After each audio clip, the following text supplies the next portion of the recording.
আমাদেরকে বিভিন্নভাবে যাচাই বাছাই করে আগামী দিনে রাজপথে যারা ধানের শীষের পক্ষে আনাচে কানাচে গিয়ে কাজ করতে পারবে সেরকম একটা সুসংগঠিত একটা আহ্বায়ক কমিটি ঘোষণা করেছে।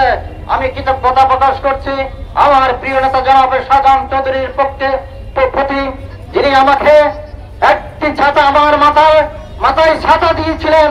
আমি ওনার ছাতার নিচে অবস্থান করে এই কক্সবাজার থেকে ঢাকা পর্যন্ত গিয়েছি। ঢাকায় যে অবস্থান করেছি, ঢাকায় যে কাজকর্ম করেছি, প্রতি স্থানে উনি আমাকে সহযোগিতা করেছে, নিঃস্বার্থভাবে সহযোগিতা করেছে। সাথে সাথে সালাউদ্দিন ভাইও এই কমিটির প্রতি আস্থাশীল। আগামী দিনে যে কোনো কাজে, যে কোনো কর্মসূচিতে এই জাতীয় দল সারা বাংলাদেশে সংগঠিত হয়ে কাজ করবে। প্রিয় উপস্থিতি, আজকে যারা আপনারা এই অনুষ্ঠানে আমাকে সংগঠিত করেছেন এবং আমার যে কমিটির যারা রয়েছে তাদেরকে সংগঠিত করার জন্য এই অনুষ্ঠান করেছেন, আমার ব্যক্তিগত পক্ষ থেকে, শাহজাহান চৌধুরীর পক্ষ থেকে এবং জাতীয়তাবাদী জাতীয় দল কক্সবাজার জেলার পক্ষ থেকে কৃতজ্ঞতা জানাচ্ছি, আন্তরিক ধন্যবাদ জানাচ্ছি।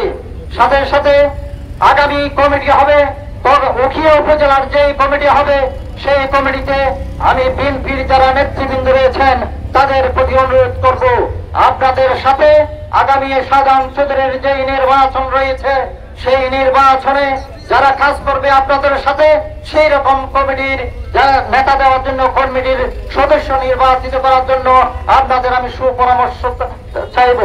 আপনাদের পরামর্শ নিয়ে আমি এই উখিয়া উপজেলায় তথা হলদিয়া পালং ইউনিয়নে নির্বাচনের জন্য, ধানের শীষের নির্বাচনের জন্য আমি সব প্রতিজ্ঞাবদ্ধ থাকবো।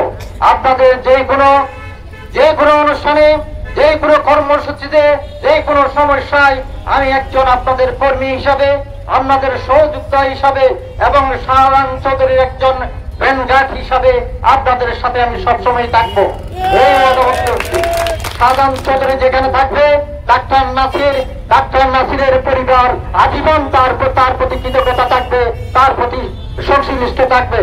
আমি আপনাদেরকে হলদিয়া পালং ইউনিয়নবাসীকে আশ্বস্ত করতে চাই, আগামী যে নির্বাচন আসবে সেই নির্বাচনে আমরা এই হলদিয়া পালংয়ের যে আপনার জনতা আছে সেই জনতার পাশে আমি এই হলদিয়া পালংয়ের যে নেতৃত্বগুলো রয়েছে, হলদিয়া পালং ইউনিয়নের বিএনপি এবং অঙ্গ সংগঠন যেগুলো রয়েছে তাদের সাথে আমি ঐক্যবদ্ধভাবে থেকে কিভাবে এই নির্বাচন পরিচালনা করতে হবে, কিভাবে নির্বাচনী কমিটি করতে হবে, কিভাবে মানুষের ঘরে ঘরে গিয়ে আমাদের মানুষকে উদ্বুদ্ধ করতে হবে, কিভাবে রিক্সাওয়ালা, ট্যাক্সিওয়ালা, যে সাধারণ আপামর মানুষ আছে তাদের সাথে কথা বলতে হবে, তাদের সাথে কাঁধে কাঁধ মিলিয়ে কাজ করতে হবে।